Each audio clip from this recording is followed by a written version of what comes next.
Senador Dante Marcoleta arestado. Tama po yung nababasa nyo, hindi po ito tanong, hindi po ito hypothetical. Ito po ay nagaganap sa kasalukuyan. Si Senador Dante Marcoleta ho ay na-issuehan na ng warrant of arrest sa kasong plunder na inihain laban sa kanya. Yung plunder na hanggang sa ngayon malinaw sa ating pananaw ay isang malinaw na blunder. Wala hong plunder doon. Wala pong kinuha, wala pong involved na public funds. Wala pong plunder doon. Bagamat nariyan po yan, siya nandyan ngayon sa Sandigan Bayan, na deny din yung kanyang motion to quash. At siya nagtungo sa Sandigan Bayan at nag-anunsyo si Associate Justice Carl Miranda ng Sandigan Bayan na meron ng warrant of arrest laban kay Senador Dante Marcoleta. At dahil si Senador Dante ay nasa Sandigan Bayan ngayon, ang ating initial na balita ay hindi na rin siya pinalabas ng Sandigan Bayan. At ganun din ang information na ating natanggap ngayon. I think I am already at liberty to inform you mga kababayan, ang ating kaibigan, ang dating kongresistang Mike Defensor ay voluntaryong isusumiti na rin ang kanyang sarili diyan sa Sandigan Bayan ngayong araw. Any moment ay patungo na si Kongresista Mike Defensor diyan sa Sandigan Bayan upang voluntaryong isumite ang kanyang sarili sa korte. Ito nga ay bunsod ng warrant of arrest na inilabas. Unang-una laban kay Senador Dante Marcoleta at kasunod na nga yung kay Congressman Mike Defensor. So Luzon, Visayas at Mindanao, hindi ko masasabi kung magandang araw, subalit we have to make the most of what we have today. Magandang araw po sa lahat ng Pilipino, Luzon, Visayas at Mindanao. Magandang araw po sa lahat ng Pilipino saan man po kayong panig ng mundo. Ang ating mga overseas Filipino workers, ang ating mga Filipino migrants, at ang habol mamaya sa ating team replay. Ang ating pong pamagat ay Senador Dante arestado. Kapapasok na balita lamang ho yan at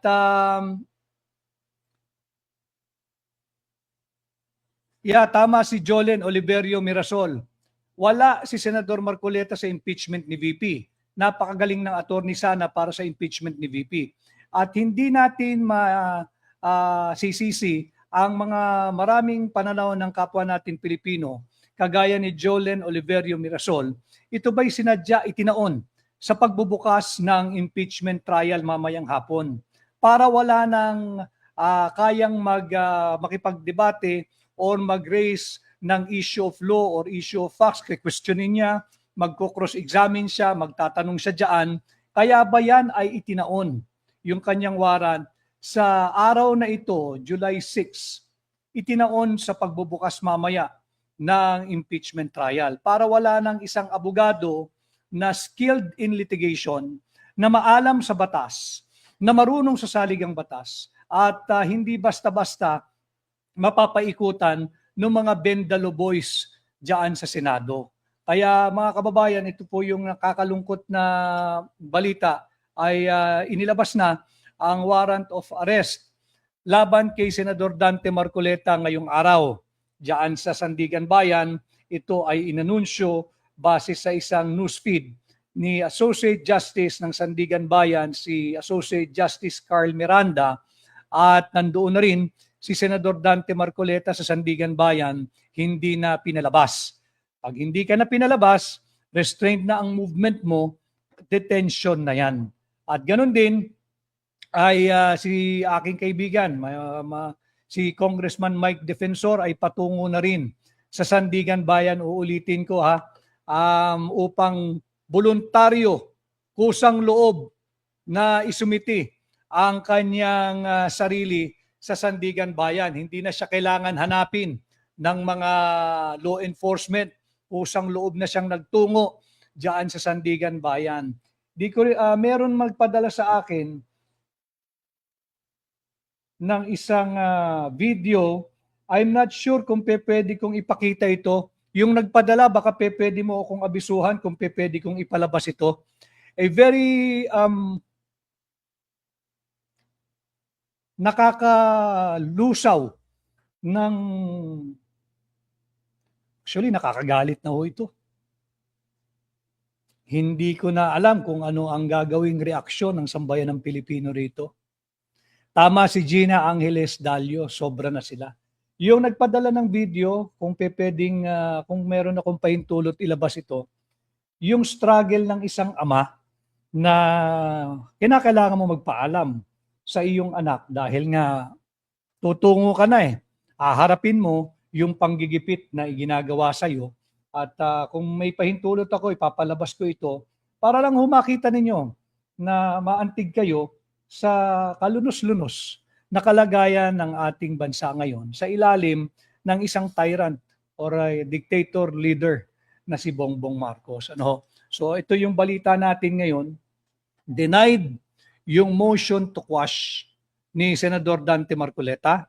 Nag-issue na ang Sandigan Bayan ng warrant of arrest laban kay Senador Dante Marcoleta. Fact of the matter, nandiyan siya ngayon sa Sandigan Bayan, hindi na pinalabas at ang kasunod niyan ay yung booking process na. Yung kanyang mga kapwa-akusado, kagaya ni Congressman Mike Defensor, si Congressman Mike Defensor ay patungo na sa Sandigan Bayan. Hindi niya hahayaang gumastos pa ang pamahalaan na hanapin siya. Siya ay voluntaryong patungo na po dyan. By now, baka malapit na siya dyan sa Sandigan Bayan. Kanyang voluntaryong isusumite ang kanyang sarili at haharapin yung kasong plunder. Wala naman ho talagang plunder. Wala talagang plunder. Hindi ko maintindihan saan kumukuha ng tapang at lakas ng loob itong mga ito na kahit walang plunder, igigiit, ipipilit yung plunder. No? Hindi na ito demokrasya. Ito'y diktadorya na. At sana, may pag-asa pa naman, sana yung co-equal branch ng gobyerno, ng pamahalaan, yung isang sangay na co-equal branch ng executive at legislative, yung judicial department of our government, sana manindigan. Kinakailangan buhay pa rin ang ating saligang batas. Kinakailangan meron pa rin tayong respeto at meron pa rin tayong observance to the rule of law, not to the rule of men. Dapat yung Sandigan Bayan, pairalin pa rin ang mga batas na umiiral, ang ating saligang batas, at masusing suriin. Meron ba talagang plunder na ibinibintang dito kay Senador Dante Marcoleta at sa kanya mga kapwa inuusig o uusigin? At kabilang nga dyan si si Congressman Mike Defensor. Ano? Ito'y nakakalungkot sapagkat itinaon ang paglabas ng arrest warrant sa pagbubukas mamayang hapon alas 2 ng Senate Impeachment Court at pagsisimula ng impeachment trial. Ano ang mensahe na patila ipinahatid ng pag-arestong ito ngayong araw, July 6, 2026? Umaga, dito sa Pilipinas, ganap na pong alas 10:10, 10:10 na po ng umaga, July 6, 2026. Ano yung mensahe na tila baga ipinahatid ng pag-aresto dito kay Senador Dante Marcoleta ngayong araw ng pagbubukas din ng impeachment court mamayang alas 2? Ito ba'y mensahe sa mga kapwa niya senador na pagka hindi kayo nag-toe the line at hindi kayo sumunod sa bend the law, maaari din kayong makulong? Ito ba'y mensahe dito sa dalawang senador na dati miyembro ng majority na lumipat sa minority at sila na ngayon ang majority?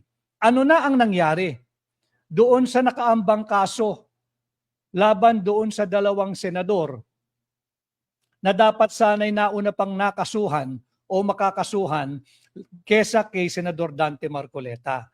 Yung kanilang kasong plunder ay bunsod ng pangingialam sa ating national budget. Yung kanilang kasong plunder ay bunsod ng kanilang pakikialam at pakikisawsaw diyan sa flood control projects, diyan sa ghost flood control projects, diyan sa flood control funds anomaly.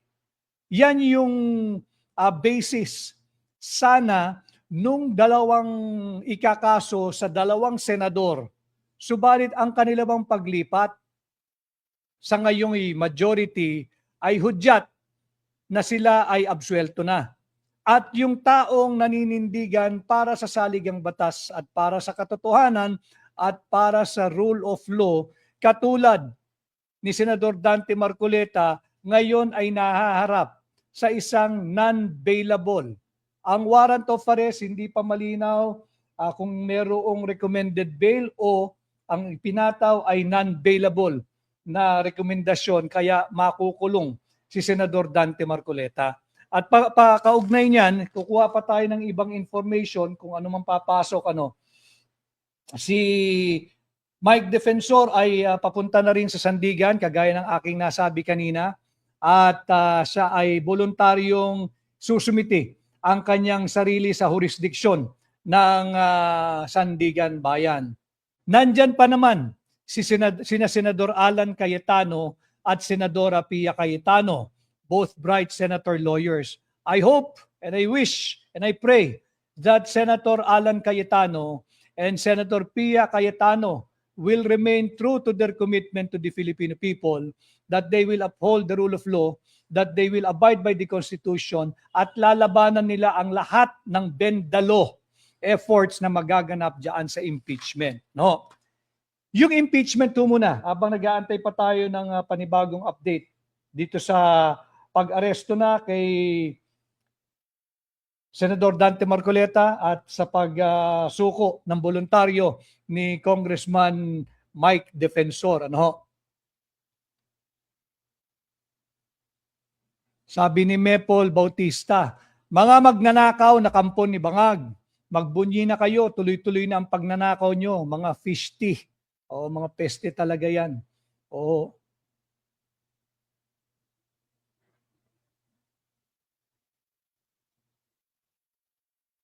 Sabi ni at Elizabeth Duck, mahusay po yung mga legal, yung defense team ni Senador Dante Marcoleta. Kaya nga yung aking panawagan sa panibula ng ating live podcast ngayong araw, sana manindigan, maisog na manindigan ang mga nasa Judicial Department of our government. Co-equal naman yan eh. Pagdating naman sa kanila, kung wala naman talagang kaso, pwede nilang ibasura yan at pwedeng hindi mag-issue ng warrant. Kagaya nung kaso kay Dante Marcoleta. Kagaya ng kaso kay Senador Dante Marcoleta, paano naging plunder yung campaign contribution? Paano nagkaroon ng plunder ang isang pribadong mamamayan kagaya ni Mike Defensor kung hindi naman siya nakipagsabwatan, walang connivance upang magnakaw ng milyong-milyong pisong halaga ng pera na nagmumula sa kaban ng bayan. Malinaw po yan, walang plunder yan.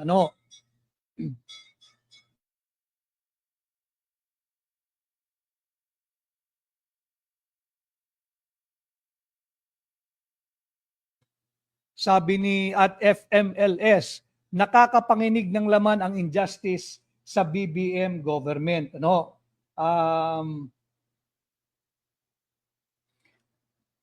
Lagyan natin ng konteksto itong naganap ngayong umaga bago pa man magsimula yung officially and formally yung impeachment trial mamayang 2:00 po ng hapon dyan sa Senado. Si Vice President Inday Sara Duterte is the convenient scapegoat.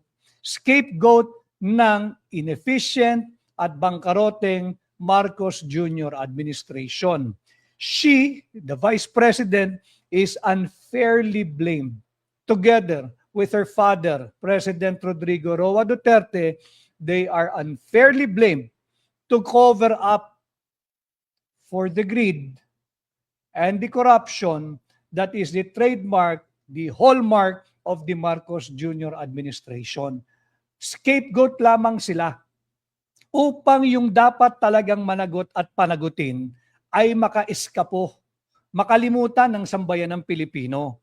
Dahil guilty sila sa nakakagalit na flood control funds corruption, sa nakakagalit na ghost flood control projects, sa nakakagalit na substandard ghost or ghost flood control projects, si Inday Sara ang kanilang pinagbubuntuan ng lahat ng sisi sa napakaramit laganap na kurakot at korupsyon at pang-aabuso at kawalan ng direksyon na sagisag ng administrasyon ni Bongbong Marcos.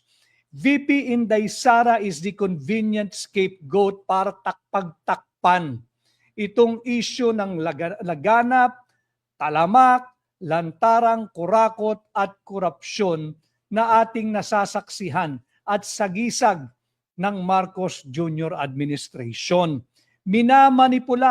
Mamanipulahin ang inyong isipan at ang inyong emosyon upang ilihis ang inyong atensyon mula sa nakakagalit. Maraming namatay dahil sa baha na hindi naman pala dapat bumaha. Yang issue pa rin ng flood control corruption. Yan ang tunay na issue na dapat panagutan at panagutin ng mga nagnakaw ng pera natin. Pagbubukas mamaya ng ating Senado bilang impeachment court, meron ngayong katanungan na umiikot sa lipunan. Ang ating Senado, ano ba siya mamaya pagsisimula ng impeachment trial court? Ang Senado ba ay isang impeachment court? O ang Senado ba na ating mapapanood at masasaksihan sa mga darating na araw, linggo at buwan ay isang ganap na kangaroo court? Nagtatanong ang karamihan, ano ba ang Senado? Impeachment court ka ba o magiging ganap na kangaroo court ka? Wala po sa atin ang tugon. Wala po sa ating mga kamay ang kasagutan. Sapagkat bukod kay Vice President Inday Sara Duterte, Senate is the one that is also on trial here. The Senate as an institution is on trial. Ano ba sila? Gagampanan ba nila ang kanilang sinumpaang tungkulin bilang isang totoo, tunay at patas na impeachment court? O sila ay magiging isang ganap na kangaroo court? Ano ba ang kangaroo court? Lagi nating naririnig yan. Yung nagpadala ng video, baka pwedeng paki-advise lang ako kung pwedeng ipalabas yung video yung ipanadala mo na yung pagpapaalam ng isang ama sa kanyang anak. Kung maaari, kung pwedeng isa publiko yan. Yung nagpadala ng video, ano? Paki-check lamang. So ano ba ang kangaroo court? Ang kangaroo court ay isang bias legal proceeding. Bias legal proceeding that completely disregard. Sinasantabi niya. Ayan ang kangaroo court. That completely disregards recognized standards of law and justice. Yan, ganito isinasalarawan ang isang kangaroo court versus sa isang totoong impeachment court. No? Yung impeachment court, yan yung ating Senado at sa pagbubukas mamaya ng trial, ng impeachment trial, mapapanood natin simula mamaya. Ano bang Senado meron tayo? Ito ba'y isang Senadong impeachment court na naaayon at sumusunod sa ating saligang batas, hindi bendalo? O makakasaksi tayo ng isang kangaroo court? No, again, kangaroo court is a biased legal proceeding that completely disregards recognized standards of law and justice. Ang outcome sa isang kangaroo court ay palagian predetermined. Predetermined na yan. At yung proseso, ginagamit lamang bilang palabas. Ang proseso sa isang kangaroo court. Kunwaring may legal na proseso upang mabigyan ito ng false appearance of fairness. Yan ang kangaroo court. Again, wala sa kamay natin, hindi natin kayang tugunan, mapapanood natin, masasaksihan natin simula mamaya. Ano ba ang ating Senado? Ito ba'y isang impeachment court na gaganap ng kanilang alituntunin na naaayon sa ating saligang batas at mga batas na umiiral? O ito'y isang magiging ganap na kangaroo court?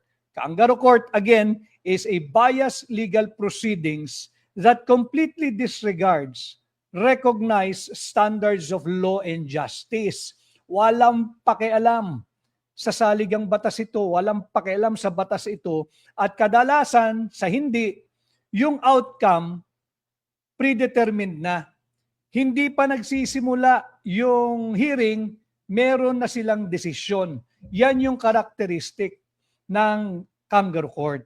Tanong nga ng ating maraming kababayan, ano ba yung ating masasaksihan dito sa napakahalaga at makasaysayang kaganapan na magsisimula mamaya sa Senado?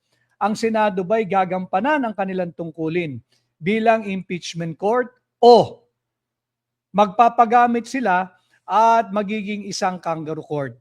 Kangaroo court, isang moro-moro, isang sarsuela, isang kunwa-kunwari ang pagdinig, pero hindi pa man nagsisimula, wala pang napepresentang ebidensya, wala pang napepresentang testigo, wala pang nagte-testify, meron nang nakahanda at nakaambang desisyon.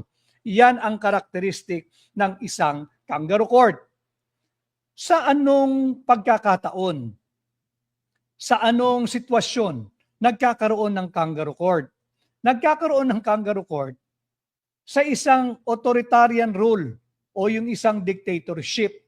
Sapagkat yung kangaroo court, wag naman sana maging kangaroo court ang ating Senado. Ito yung karamihan nagtatanong sa akin, ano ba ang aasahan natin sa ating mga Senado at sa ating mga senador? Ang tugon ko, pare-pareho nating malalaman sa pagbubukas ng impeachment trial mamayang hapon.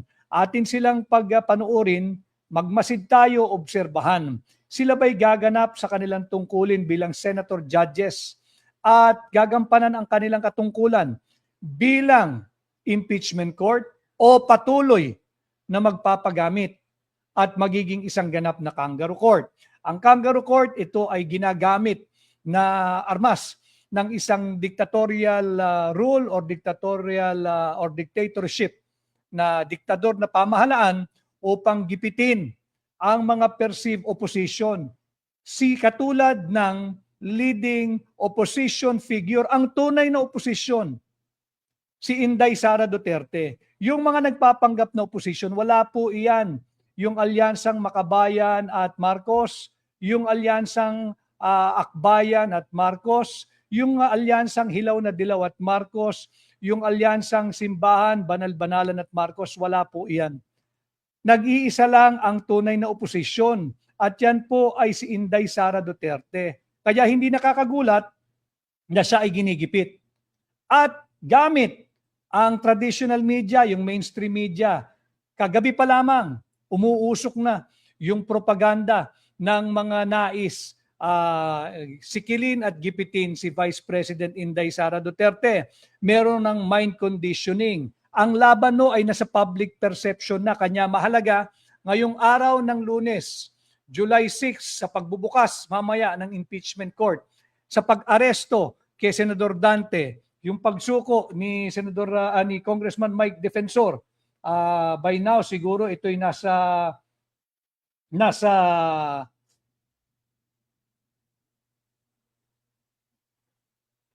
meron pong panawagan si Congressman Mike Defensor. Nagpapasalamat po siya sa lahat na nagpapahatid ng words of encouragement, words of support, na magpakatatag siya, at sinasabi niya na hindi niya kayang tawagan at pasalamatan at i-recognize ang isa't isa.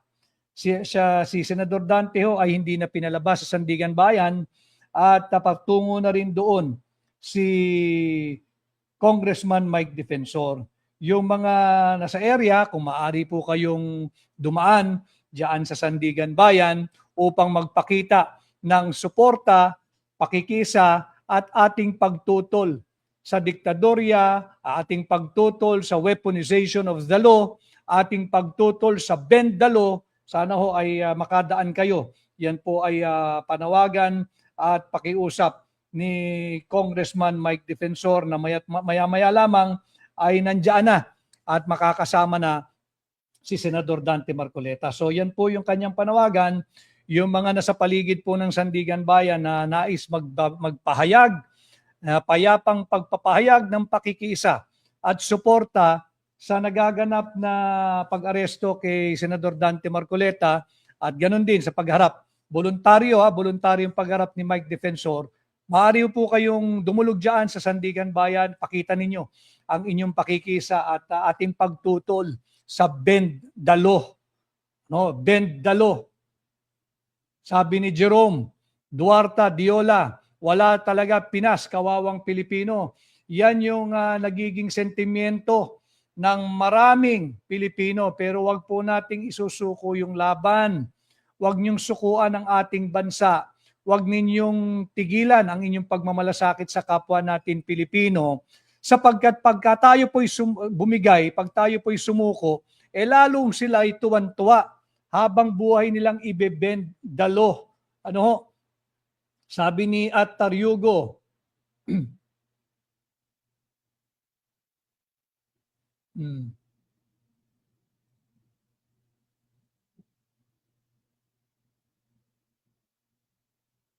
sabi ni Maria Tess Zamora, ang ating OFW from Hong Kong.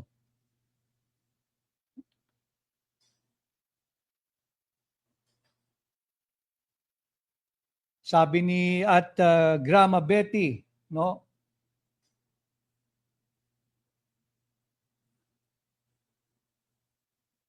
Ito, meron tayong pahintulot. Ulitin ko lang, last may pahintulot ako rito Pakita ko lamang po ito. Yung mga nasa opisina, yung mga nasa paligid doon ng Sandigan Bayan, may papakita po akong video, pinadala ng isang kaibigan. Madudurugo ang puso nyo rito sapagkat dito makikita ninyo kung paano yung nakikipaglaban ka para sa iyong mga anak. Sa kinabukasan ng kabataan, yung mga kabataan, panoorin ninyo ito at yung mga nakikipaglaban upang itama yung napakaraming mali at korupsyon sa ating bansa. Pakikita ko po ito kung gaano kahirap yung ikaw na yung naglalantad ng mga anomalya, nagbubulgar ng kurakot, korupsyon sa pamahalaan, tapos ikaw pa yung pinaparusahan, ikaw pa yung makukulong. Meron tayong permiso, pakita ko lang ho ito sa inyo gamit ang aking telepono. Ito.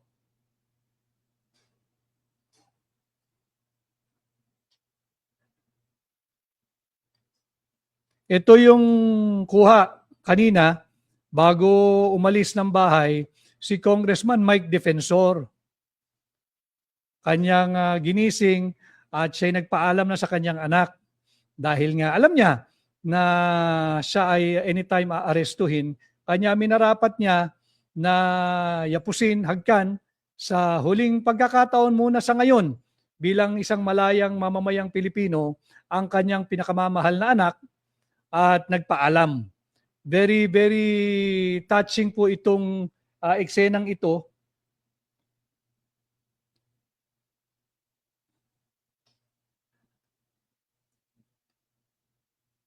Kahit natutulog pa yung anak, nagpaalam.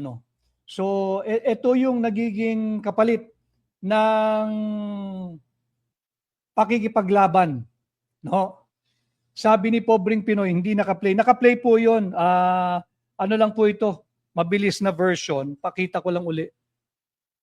Tutulog yung anak. Ayan po yung si Mike Defensor. Ginising yung anak, nagpaalam at hinagkan at ginapos sa sasabi natin, huling pagkakataon muna sa ngayon habang hindi napagbibigyan yung kanilang magiging hiling na petition for bail. So dito natin nakikita na malagim na sitwasyon ng ating bansa. Marami pong nagre-request i-play daw po uli. Ito, ipakikita ko lang sa inyo. Tutulog yung bata, sa kwarto niya, pinasok na ng kanyang ama, si Mike Defensor po iyan. Nagpaalam,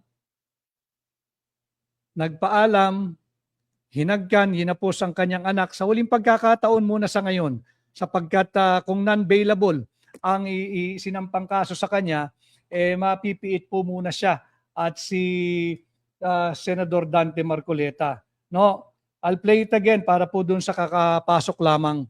ito po yung pagpapaalam ni Mike Defensor sa kanyang anak. Ginising niya, tutulog, hinagkan, hinapos, nagpaalam. Dahil si Mike Defensor ho ngayon ay by now, I think, nasa Sandigan Bayan na at kanyang voluntaryong isusumiti ang kanyang sarili bilang tugon doon sa inilabas o ilalabas na warrant of arrest laban sa kanya. Ano?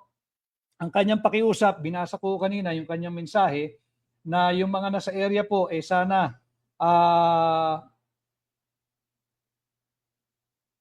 alam ho ninyo yung father's love sa anak. Pinakita po natin uli ito. Si Mike Defensor po yan, ginising yung anak niya bago siya magtungo sa Sandigan Bayan ngayong araw. Kanyang ginising, nagpaalam, naging emosyonal ang paalamanang ito. At dyan nakikita natin na halos ayaw magbitiw nung mag-ama sa kanilang pagyakap at paalamanan. Sapagkat alam ni Mike Defensor na yung kapalit ng kanyang pakikipaglaban ay inisyuhan siya ng warrant of arrest. Warrant of arrest. Kaya ang kanyang pakiusap, yung mga nasa paligid ng Sandigan Bayan na nais magpakita ng kanilang suporta, kayo po'y inaanyayahan na magpakita ng payapang pagpapakita ng inyong suporta at pakikiisa kay Senador Dante Marcoleta at kay Mike Defensor at pagtutol sa patuloy na bendalo na ating nasasaksihan. Sabi ni Lynn Baro, alam mo Lynn, ang matagal pa kasi yan 2028 na yan Atin dapat patuloy na tutulan yung mga nangyayaring ganito sapagkat baka wala tayong lalong abutan sa 2028 kung magpapatuloy ang ganitong baluktot na pamamalakad ng ating pamahalaan. So balik po tayo yung pinag-uusapan natin kanina sa Senado.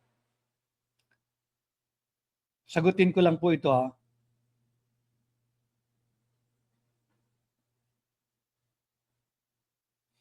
So, yan po, ang tanong ng karamihan, ano ba ang ating mapapanood simula mamayang hapon? Ang Senado, ito ba'y impeachment court o magiging kangaroo court? Pinaliwanag ko sa inyo, ang isang kangaroo court is a biased legal proceeding that completely disregards all established and recognized standards of law and justice. Wala na. Sasagasaan nila yan, bendalo talaga. At karaniwan, kadalasan, ordinarily, ang kangaroo court predetermined na yung outcome. Hindi pa man nagsisimula yung presentation of prosecution at yung presentation ng defense, meron ng nakaambang hatol yung mga miyembro ng kangaroo court. Again, the answer to that question, kung ang Senado bang makikita natin ay isang lehitimong impeachment court o kangaroo court, wala po sa ating mga kamay. Sapagkat bukod sa pag-uusig na gagawin nila kay Vice President Inday Sara Duterte, beginning today 2 p.m., yung commencement of the impeachment trial, pati po ang buong Senado bilang institusyon is on trial. Sila rin ay lilitisin ng mamamayang Pilipino bilang institusyon. At yung mga senador, yung senator judges individually, in their personal capacity, sila din po ay maituturing na linilitis ng mamamayang Pilipino. Sila ba'y magpapatuloy sa kanilang baluktot na pag-uugali ng bendalo? Yung Amerikanong senador dyan, pagpapatuloy pa ba niya ang pagiging bendalo boy? Babantayan niya ng mamamayang Pilipino. Kaya po, yung public perception napakahalaga. Kagabi pa, kaninang madaling araw umigting hanggang ngayong umaga, tila yung mind conditioning na mga nais na matanggal o maalis si Vice President Inday Sara Duterte ay nag-overheat na talagang nakatodo yung mga media operator, lalong-lalo na sa mainstream. Now, the Senate as an impeachment court. it's the constitutional duty of the Senate as an institution to convene as the impeachment court. And it is the constitutional duty of the individual senator judges na gagawa sila ng kanilang hatol later on the basis of the facts pursued and the evidence presented. Dapat doon ang magiging basihan nila. Yung naririnig po ninyo bilang gabay lang, na ang impeachment is both political and legal, or that yung impeachment is more political than legal, hindi yun. Ang tamang description at appreciation kung ano ba ang impeachment process, impeachment trial, the impeachment trial is both equally political and legal interplay. Parehong legal at political yan. Hindi pwedeng mangibabaw lamang ang political at sasabihin, alam mo naman ninyo, pagdating sa impeachment, numbers game yan. Hindi po yon. Malinaw dyan, dahil ang impeachment ay isang prosesong nakapaloob, nakasulat, may garansya, at sinasagisag ng ating saligang batas. Ano yan? Yung Article 11, Section 1. Yung Article 11, Section 1, public office is a public trust. So, merong constitutional anchor ang impeachment. Therefore, sa Senado bilang impeachment court at ang mga senator judges ay inaasahan. Igawad ang due process. Igawad ang due process kay Vice President Inday Sara Duterte. At hindi lamang doon sa inuusig, igawad ang due process. Dapat itaguyod at respetuin ang ating saligang batas at ipatupad ang lahat ng batas na umiiral. Hindi pwedeng political exercise lamang ito, taasa lang ng kamay, paramihan ng boto. Malinaw po iyan. At yung katanungan, kung ang ating pang Senadong masasaksihan ay isang ganap na impeachment court o magiging isang ganap na kangaroo court, uulitin ko, tanging ang mga senator judges lamang ang makakasagot niyan. Kung paano nila papatakbuhin itong impeachment trial na magsisimula mamaya. Hindi pwedeng sabihin sila ay impeachment court at hindi may tuturing kangaroo court. Ang isang magiging batayan o isang magiging sukatan, mga kababayan, kung paano nila tatratuhin ang malinaw na iniutos ng ating saligang batas pagdating sa boto para sa conviction.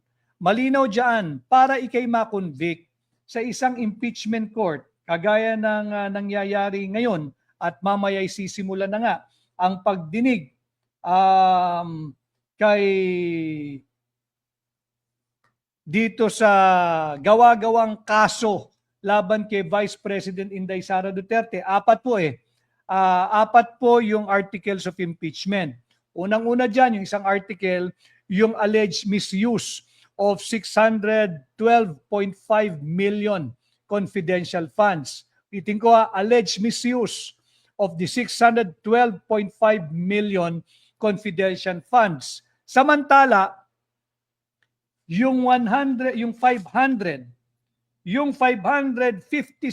billion, yung figure ng 556 billion, galing ito sa PCIJ, PCIJ yung figure na aking sinasabi, na ang kabuuang halaga ng flood control funds sa ilalim ni Bongbong Marcos mula 2022 hanggang 2025 ay 556 billion.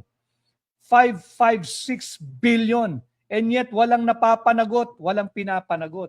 So yung unang articles, there are 4 articles of impeachment. The first article is the alleged misuse of the 612.5 million confidential funds ng Office of the Vice President.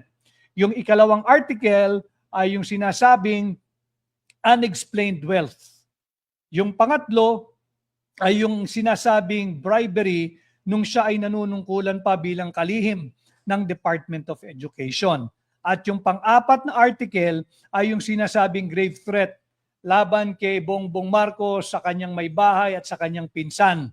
Yan yung 4 na articles of impeachment na didinggin ng ating Senado, no? So ang magiging sukatan, isa sa magiging batayan ng mamamayang Pilipino upang magkaroon ng pahayag o desisyon kung ano ba yung kanilang masasaksiyan, kung ang Senado ba ay isang ganap na impeachment court na ginagampanan ang kanilang trabaho alinsunod sa kanilang mandato sa ilalim ng ating saligang batas at iba pang batas na umiiral, o sila ba'y magiging isang kangaroo court? Ano ba ang mananaig? Ang ating saligang batas? Ang ating constitution? O magpapatuloy ang political prostitution?